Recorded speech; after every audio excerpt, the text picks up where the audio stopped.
that Arthur date of October the 5th, there just always sticks in my mind. It's got tiny fins. We're looking at a picture now. Deep-bodied fish, great big head, beautiful, overslung mouth, and these tiny. You can't imagine it disturbing the bottom much with those pecks, can you? No, and it didn't, to be fair. And I mean, I think that Yately strain, and I just think Arthur, it is the quintessential Yately fish. Little stubby fins, little withered tail, that kind of mottly skin, the big shoulder. They always had those shoulders, didn't they, that strain? And, it had a massive mouth, Arthur did. Like, it was a massive mouth. Do you think that's why, Phil, was it outside of this control that it exercised, why was it difficult to catch? Just down to that, it's just a rig thing. Yeah, maybe. I mean, going back to what I said earlier, it might just be that it never really got overly dominant on a spot and dropped its guard. I mean, if you see it on the top, don't you? When you see some fish, they almost switch character midway through, and you just see them Pac-Maning through, and you think they're kind of so engrossed in feeding now. Maybe Arthur just never got like that. I mean, I never saw it like that in the edge lose control. It would have a little bit of feed, it would slowly move off. Whereas other carp would come in, they'd be twisting, turning, and you think, okay, well, if they were to pick something up and then make that movement, you're going to hook it pretty quickly. It was never like that with Arthur. I think he'd come into, when it was overfeed, it would suck and blow a lot.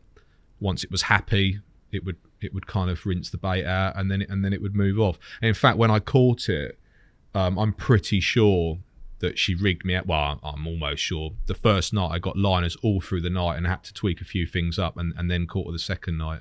Well, tell us a story, Phil. That was into October. By that stage, I'd started baiting the snag swim. I knew that Arthur loved the margins, but a couple of the good spots at the time, there was anglers dumping bait on them. I don't even know whether they were car park anglers. They could have been anglers from the Split or something. The Split, possibly. But there was a couple of really obvious little walkways into these little view. Some of them even had like camo netting up, so it's pretty obvious to people, there's a bit you can go and view the carp in. And there was these boilies. I remember Ben the year before, he was like using his landing net to try and clean these spots off because there was just big boilies sat on them. I don't know who was doing it. It could have been sabotage, but possibly split lake anglers. Just dumping bait into the car park. Yeah, dumping a kilo of 20 millers in. But so I knew that fish liked margins. And I thought, okay, well, I can't control what's happening on these margins here, but there's a little island. I should have put the shot there, but there's a little island basically that separates Brute's Corner. And I thought, well, she must spend time around that island margin. If she likes the margins of the bank so much, she must get around that as well. So in the close season, we were doing some work, trimming back the islands and getting old tackle and stuff like that. And I had a prod off the side of that island in the boat, and I found a little bit that flattened off just off the side of that island. I thought, that feels wicked, like compared to the rest of it. It was all quite slopey and quite soft, and erky. There was just this one little bit where it's like crunch, crunch. Well, that feels better. And I could tell it was flat. So if you zoom in, Tobe, and go to where your cursor is, right? Just bring it down and to the right there. So zoom right in there.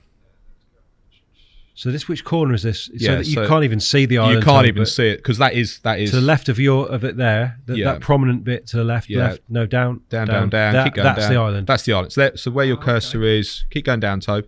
Yep. Keep going down with the cursor, and to the right. There's a swim there. Yeah. There's a swim in those trees there, and off the corner of that island. Let me just show.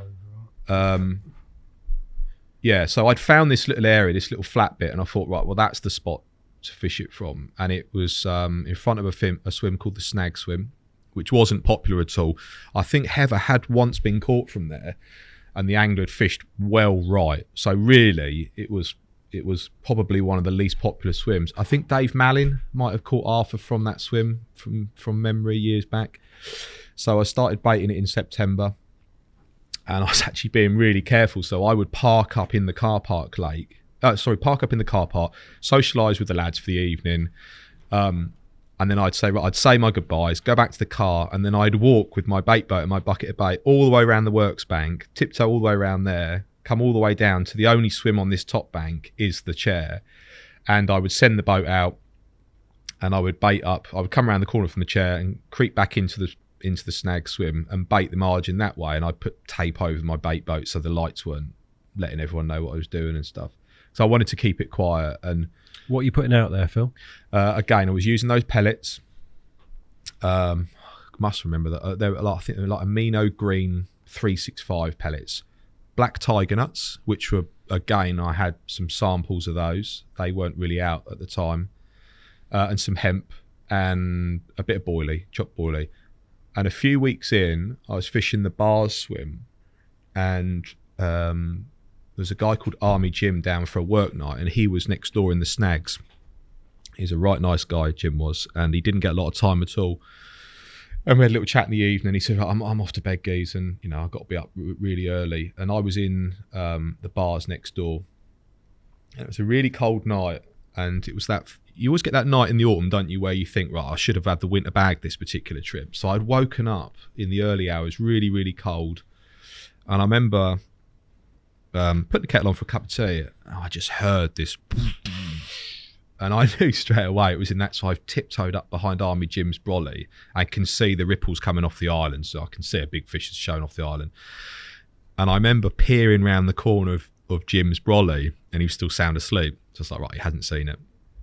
So I've crept back to the bars, and I thought that's a really good sign. Like I bet that I was pretty sure it was likely to be Arthur. Jim's packed up in the morning, like much happening, and I did think about saying to him, in the early hours, mate, one showed right off the honor, but I've probably got everything to lose here. Not that Jim would have jumped on me, but he was up there for a reason too. So I kept quiet. And yeah, a couple of trips later, I held off one more. What I would basically do is, the snags was, if no one was in there by 4 p.m. on a Friday, it was unlikely it was going to be taken. I would start in the bars, and if it was looking like someone was showing interest in the snags, I would say, oh, actually, I'll move in the snags. And they were quite often very happy to go, well, I'll have the bars then, mate, if you're moving out there. So it gave me a couple more weeks of getting the bait in. And yeah, the first night I set up, there was a big weather front come in, big southerly winds. Very similar to what we've just had. Very similar weather. Lots of rain. I remember James Turner brought down a Chinese. I can remember that now. And we sat eating this Chinese, and it was this was a serious weather front coming in. And James left, and I stayed up for a bit, and I started getting liners around about 1 a.m. I believe. And you know what those Steve Neville buzzers are like. You do get. It sounds like you're getting a ripping bite at times, only using little white bobbins and stuff, and it was jumping up and down. It was clearly stuff going on. And it went on. Are you sort of cringing in case other people can hear this or not? No, I don't think I would have been, because of the weather front. It was rough. Yeah, it was a loud night. And anyway. Had you taken any of the boys into your confidence at that point about what you were doing? Like the likes of James, was he aware? Yeah, James wasn't fishing the lake that year, but James knew what was going on. Obviously, Gaz was aware, but Gaz was still fishing for Heather, so it wasn't really interrupting his plans. James Davies was aware, but yeah, those were probably the two I was closest to. And the first night, liners for sort of 2 or 3 hours. It was obviously something had gone on. It didn't happen. When I wound in the next day, the hook point was destroyed. It had been just bounced around on the gravel. It was clear that I'd been turned, and I knew to get that amount of liners, and essentially sort of 3 hours of feeding activity, it was obvious that there's a high chance I'd been picked up and sort of rejected. So I shortened the hook length down a little bit. I lengthened the hair. I made the nut even more critically balanced. I put a lot less feed out the next night. And I put, from memory, a couple of extra back leads, and I kind of arced the line lay a little bit as well, because I was worried that there was a weed bed between me and the spot. So I drove the boat further to the right and gave it quite a lot of slack, so that by the time I dropped in, that line, I allowed the line to sink in a bit of a bow, because I knew there was a better line lay there. And so in the early hours that second night, I had a really tenchy. I remember thinking it was a tench. I remember picking up the rod, and immediately there's a massive snag tree to your right there. It's a very tight swim, I picked up the rod and I could feel a couple of taps and I thought, I don't believe it. Like I'll never get the rod back on that spot now. It's just like 2-3 a.m. And then I've just heard it roll over next to those trees, and the noise is, it's like, this is definitely not a tench. And then it's darted left straight into Brute's corner. I remember sort of holding it off of there, and it's come out again. And I can remember when Ben had caught it, he said, it was doing this really weird thing where it would roll on the surface, it would dive, and I could feel it almost spinning underwater. My line was sort of coming off its pecs, almost like it might have been sort of turning, and that started happening. And you're in that area, it's due out. I had a good idea it was probably Arthur, and kind of into the net. I remember going and getting the torch. There was like these paving slabs at the front of the swim that had all been stacked up, so it's a really steep bank. I remember having my foot on the landing net pole and sort of putting the torch on, and normally I don't really go too much in for that, but I did pause and think, please let this be Arthur. Turn the torch on, and there she was. Super wide fish. Very short. It was just under 49 pound there, but if you think nearly 50 pound of carp for how short that she is, it's the depth and the width is where all the weight is.